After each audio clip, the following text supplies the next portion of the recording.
You see a masterpiece worth hundreds of millions of euros. I see a woman who was fed to a minotaur. You see, Pablo Picasso didn't just paint his muses, he consumed them. In fact, he once said, "Women are machines for suffering."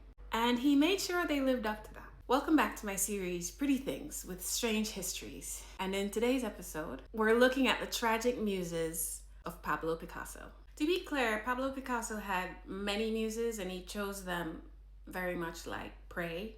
But in today's episode, we're only going to be looking at two: Marie-Thérèse Walter and Dora Maar. He met Marie-Thérèse when she was just 17 years old and he was 45.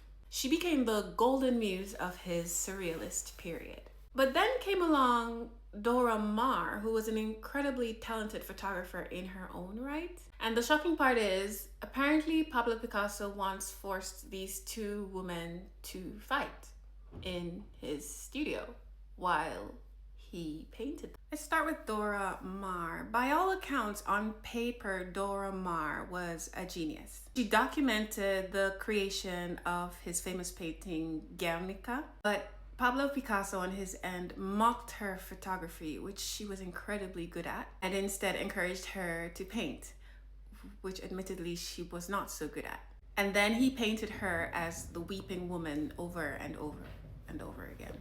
He literally dismantled her identity. And after he discarded her, she famously suffered a nervous breakdown. She spent years in isolation. And she famously said, "After Picasso, only God." What became of Picasso's muses? It's like a pattern in a horror story. One muse, she hanged herself 4 years after Pablo Picasso died. His second wife, Jacqueline Roch, shot herself. And Dora Maar, who we saw earlier, died in a poverty-stricken seclusion. Out of the 7 main women in Picasso's life, 2 died by suicide and 2 went mad. I mean, Mr. Picasso himself once joked, "Every time I change wives, I should burn them. That way I would be rid of them." Only woman who truly survived the devaluing of this man, her name was Françoise Gillot.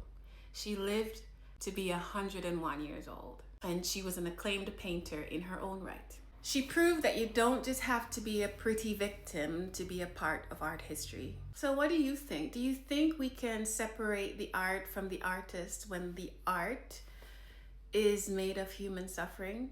Let me know in the comments. Follow for more pretty things with very strange histories.